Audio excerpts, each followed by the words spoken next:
Am I the a-hole? Dad's girlfriend gets nothing. My 36 female dad was always mean, bad-tempered, abusive, bullied anyone who would stand for it, which unfortunately included Mom, who was completely cowed by the time my brother and I were old enough to get out of Dodge. Our homes were always open to her, but to him, not so much. Then last year, he outdid himself. After a heart attack Mom devotedly nursed him through, he decided he had never really lived. Threw Mom out of the house they owned in joint names. She came to me and we were glad to have her, and moved in a girl known in the family as Dad's bimbo. Never held a job, no qualifications whatsoever, which is quite difficult to do in the school all the local families went to, including ours, at exactly 1/3 his age. I refused to believe she was attracted to him, the stereotypical bad-tempered, overweight, red-faced gammon. Well, sucks to be the bimbo. He had another heart attack last month and died intestate. Under English intestate rules, the house is Mom's automatically, and the relatively small size of the rest of the estate means she gets all of that too. The bimbo, of course, gets nothing. So we went in, emptied the house of portable valuables, replaced Dad's big screen with a small portable, and served her 28 days notice to leave. She's blowing up about her rights all over social media in the small rural town we live in. We don't care. She says she gave up the council flat to move in with him and can't get it back. We don't care. She gambled and lost. Now she says she's pregnant. We don't believe her. It hasn't stopped her smoking and drinking. My husband thinks we ought to find out if she is carrying our half-sibling. We don't care. Even if she is, the kid is entitled to exactly 1/3 of what me and my brother are sharing, which is nothing. So are we the a-hole for ignoring this woman's alleged child? This is England, so she won't end up on the streets, but she won't get my mom's house and garden either. Now for the top comments. Not a a-hole. I like your style. In fact, I'd go one further and tell her that if she is pregnant and she won't stop smoking and drinking, then you'll have no option but to report her to your local social services department, who will investigate if they need to get a child protection order when the baby is born. That should get the truth out of her. I should point out that I don't think she is pregnant either, nor is that something social services may be willing to do. But she won't know that. Honestly, doubt she's even having a child as well. She's probably just saying that to draw you guys in. It's a bit invasive, but if she wants to make a stink, get a court order to have her tested for pregnancy, and if she is, then report her for drinking while pregnant. Not an a-hole. Call her bluff. Take a pregnancy test to her. Do not believe her saying that she went to a doctor. Tell her you need to see said proof of pregnancy right now. If she is, let her know a DNA test is needed for proof that said child belongs to your dad. She still needs to vacate the property with a proper eviction notice. I would address her social media rants with, "Oh, you have rights as a mistress to a known married man? Please show us where." Always call people out on their bluffs.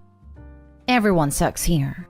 You clearly have some issues with an absolute stunning and skin-crawling level of misogyny and hatred towards women.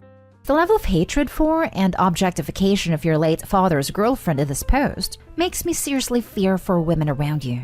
You sound like the next incel mass murderer. Get help.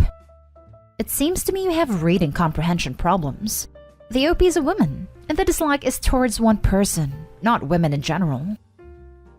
Next story is titled, "Am I the a-hole for telling my stepson that my love is conditional?"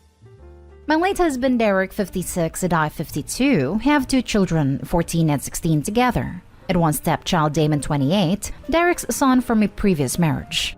Damon has never gotten along with me, and I've come to terms with this long ago. I tried bonding, I tried backing off, I did everything but divorce his father. When his father was alive and he lived with us, Damon would tell me he hated me, tell his therapist he wished I was dead, begged his father to divorce me, and told his siblings he couldn't wait to move away to Israel and never see them again. He was 16 to 23 when this happened. I had grown to strongly dislike Damon, and would do my best not to involve myself with much of anything to do with him. When he left, I thought he'd mature and grow to change and accept us, or at least be cordial, but he cut all contact with me and only communicated with his father. Derek passed last August, and it's been rough on me and the kids. The home is taken care of, and it was Derek's wish to hand it down to Damon. Damon wanted us to leave right away, and I asked for a month to find a home, and he obliged. During this time, I tried to offer sympathy for his father's loss, but he wouldn't have any of it, so I gave up the dance as the song was clearly long over. I moved into a 3-bedroom for my kids and myself and left a home to Damon, with all of his deceased mother's items, his father's possessions besides my wedding ring, and some pictures. I thought this would be the last I heard of him. Until recently. He called asking to meet, and I humored him. He said that he wanted to try again and be a family. I asked if he meant he'd like to see his siblings. Nope. He said he wanted to have a mother and son relationship with me, as he knew I loved him no matter what, and that his father would want us to reconcile. He didn't even offer an apology, and suggested we simply forgive and forget. I told him that the time for reconciliation was long gone, and if he wished to see his siblings, he could if that's what they wanted. But my love was conditional, and I have none for him. He was quite upset after, and he sent me multiple messages through other family members calling me a spiteful witch. Derek's side of the family believes I'm depriving him of a second chance over what he said when he was angry, and they said a mother is supposed to love her kids no matter what. Am I the a-hole for telling him my love is conditional? I was ready to call you an a-hole assuming this was a child, but this is a grown man who kicked you out of your home. Not an a-hole. And honestly, side-eyeing the kind of man who wouldn't leave his estate to his wife before his kids. Not an a-hole. He wants something. Tread very lightly. Yep, that's what I read too. Opie, watch your back. Not an a-hole. And the cynical side of me wonders what his real motives were to suggest a relationship with you. Such a complete U-turn after years of detesting you feels a bit off to me. I am assuming he is in a relationship to someone who has close relationship with her sibling/step-parent, and he is trying to position himself as being that type of person as well. Imagine being 28, kicking your siblings out of their home, and then assuming the love of a step-parent you treated like trash would be unconditional. Not today, Opie. Maybe not. Assuming that you came into his life when he was 16 and then had 2 children soon after. Not sure when his mother died, but he probably felt as if him and his mom were replacing him.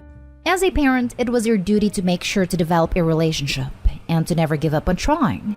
As an adult, you had a power in this situation. The post does not paint a picture of how you treated him. Your account can never give us a whole picture. Your husband was the a-hole for leaving your family home to only one child, and Derek was an A for having you move out. But he did reach out and you shut him down directly. He's still your kid. I guess you're the a-hole is my final conclusion. How could Damon be Opie's kid if he never considered Opie to be his mom in the first place? Next story.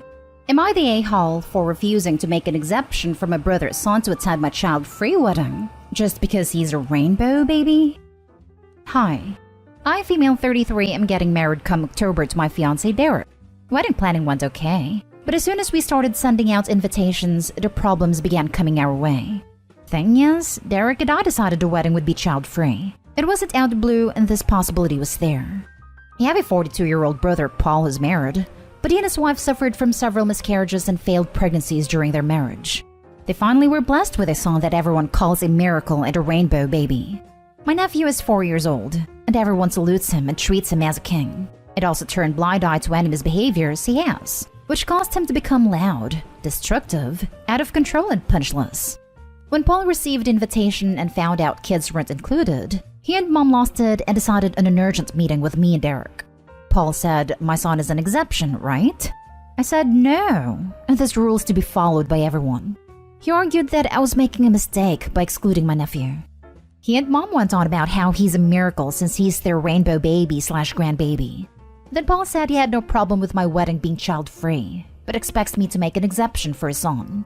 He explicitly said, "You can have your child-free wedding, but you're gonna have to make an exception for my son, and you know why." Derek apologized and said we won't, since our friends that by-in-laws had kids too but now have to leave them home and arrange for babysitters, and advised him to do the same.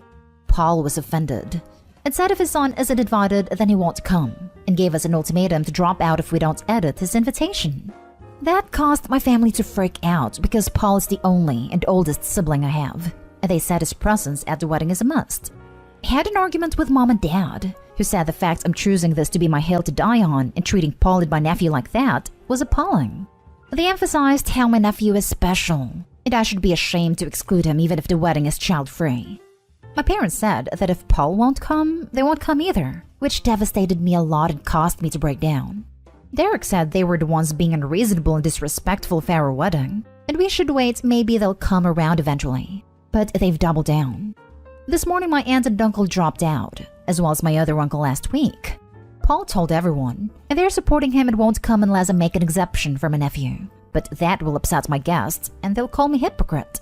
My family's divided, saying I'm ruining my own wedding, basically saying this is all on me. Added to add because I see this question asked a lot. My family have normalized this behavior from Paul and also his wife. Whenever I point out how unacceptable it is to expect everyone to cater to my nephew and his parents, Paul would chime in with, "She's jealous," because he and his wife have a kid while I can't/don't. I was married before meeting Derek, and divorced my ex-husband for my inability to have kids, but that's another story. Not today, home. You are not the one dying on this hill. Your brother is, and he's involving the rest of the family.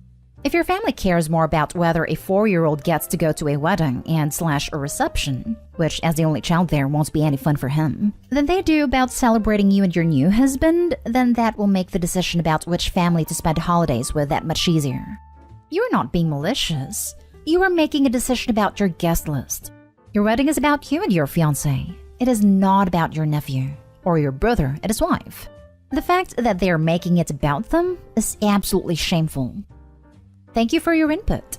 Fact is, there were easy options/routes for Paul to take, like getting a babysitter like Derek suggested, but Paul got extremely offended and agitated, talking about how his son isn't the same as other kids, and how he never required a babysitter before.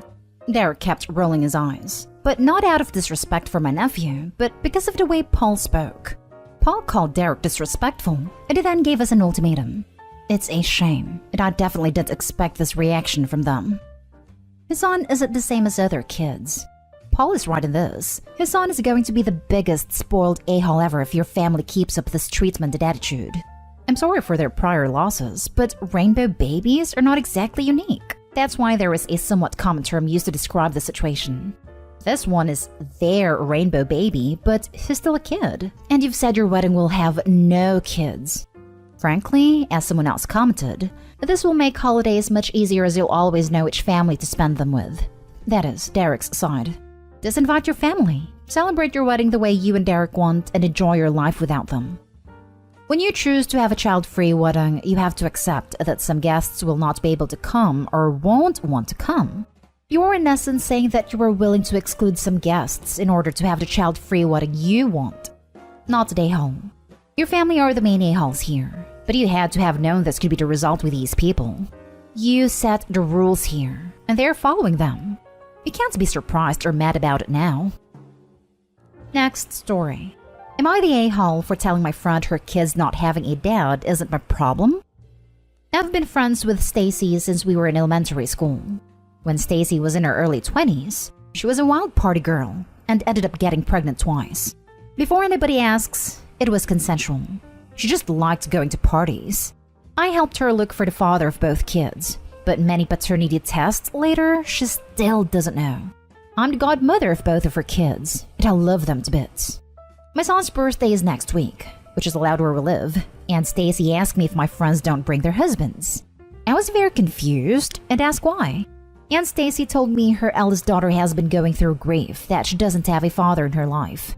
Stacy didn't want her daughter to see the kids being happy with their dads. I felt terrible, but I told her I'm not going to do that, since my husband and I are friends with them. She then had the audacity to call me selfish, and I told her, I'm sorry, but my godkid's not having a dad isn't anybody else's problem but yours. Am I the a-hole? Maybe you could have worded it a little better at the end, but you were definitely not the a-hole. I always felt like I enabled Stacy because I was always excusing her behavior. I know it sounded harsh, but I felt like she needed a reality check. No kidding. I mean, she had not one but 2 pregnancies, where she has not even a clue who the dad is? That's insane. Not today, home.